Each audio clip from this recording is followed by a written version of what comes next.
The purpose of maritime archaeology is to study, research, conserve, interpret anything material and immaterial, like intangible heritage, related to the coast and sea.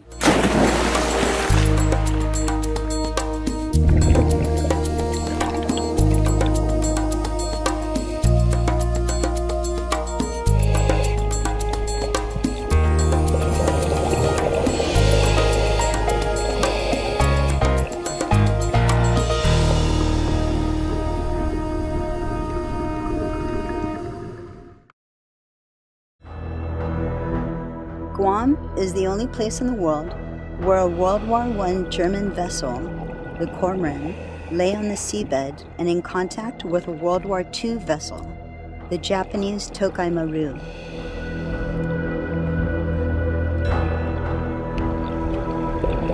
At 80 feet, a diver can be touching these two artifacts at the same time.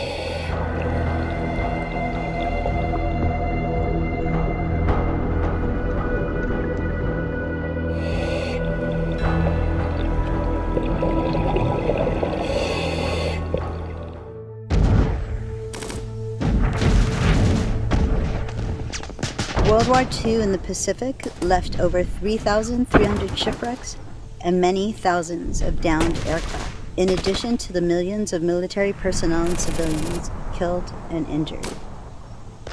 There are many other Japanese, as well as U.S. shipwrecks and aircraft from the 1944 battle that recaptured Guam.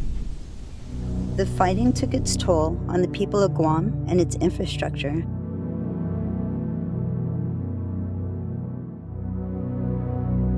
which was rebuilt with the help of the U.S. Naval Construction Battalions, or better known as the Seabees. They quickly rebuilt the island's capital, repaired the airfield, and completed the glass breakwater along the Upper Harbor Reef Line to create a safe harbor. After the war, it was considered too expensive to take back the equipment to the mainland United States. Doing so would hinder U.S. industries, so the equipment was abandoned and dumped onto the ocean floor. This occurred in many places around the world, particularly in the Pacific. One dump site in Upper Harbor is known as the Seabees Junkyard. In order to understand the archaeological and historical value of the Seabee Junkyard, the University of Guam, under the direction of Assistant Professor Bill Jeffrey, undertook a maritime archaeology field school class to the dive site. Students came from Guam, other parts of Micronesia, and the United States of America. First of all, I'm Chamorro, and my culture is a maritime culture. Interested in our past, but also the past of all of our neighboring islands, the cultures that are around, where we came from.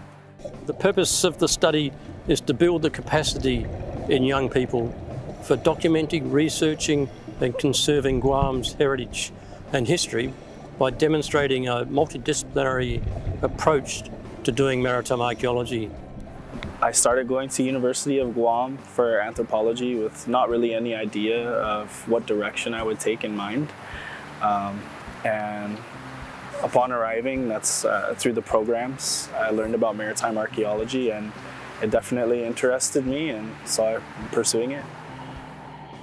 Students undertook biological and corrosion studies, implemented different types of mapping surveys, and began to think about how to interpret the site.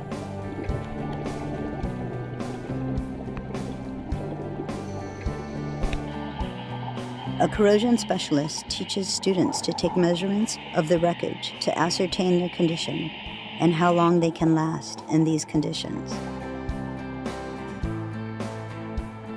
I know maritime culture, didn't realize that it would be a separate field to look at those things. Learning also that maritime archaeology is not just looking at things that are underwater. Intangible culture, intangible heritage, those things that are related to maritime culture that aren't necessarily material. Things on the coastline, even inland, that has to do with maritime culture. Learning about the processes of doing research and looking at sites and doing site interpretation. To bring the site to life, we brought in 3D photogrammetry expert Kota Yumafuni.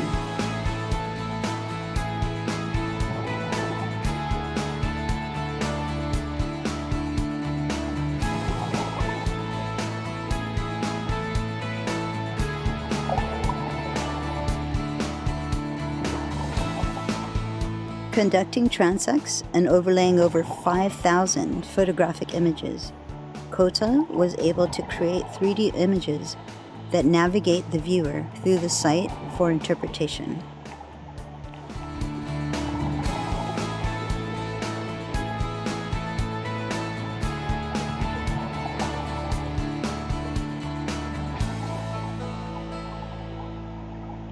Part of the reason the United States were successful was because of the amphibious tractor, the Amtrak.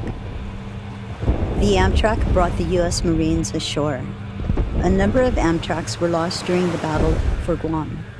One Amtrak still can be seen in the waters at the invasion beach off Agate in southern Guam.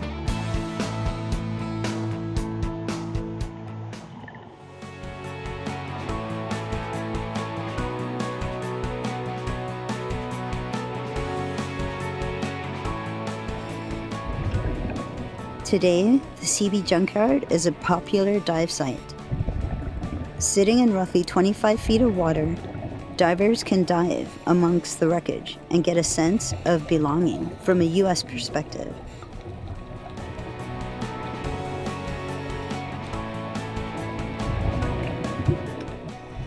But what about a Chamorro perspective? What does the site mean to them? How were they impacted by the war? Can this perspective be interpreted at this site?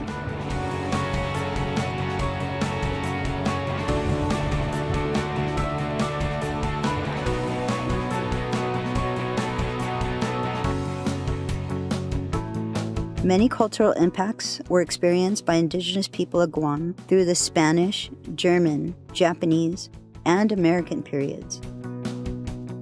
To showcase the changes that the local population experienced off the island of Lanzarote in the Canary Islands, Jason DeClaire-Taylor has created a unique and powerful underwater setting and message. Now part of an underwater cultural museum for tourists to visit, it links the island's youth and their boats built out of oil drums to the oil industry and its impact on today's society.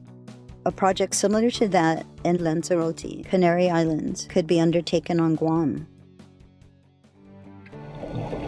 Guam and Micronesia have some of the world's best clear, warm waters, a magnet for the many tourist divers. These divers gain a multi-ethnical perspective on the value of these sites, like the CB Junkyard in Apra Harbor.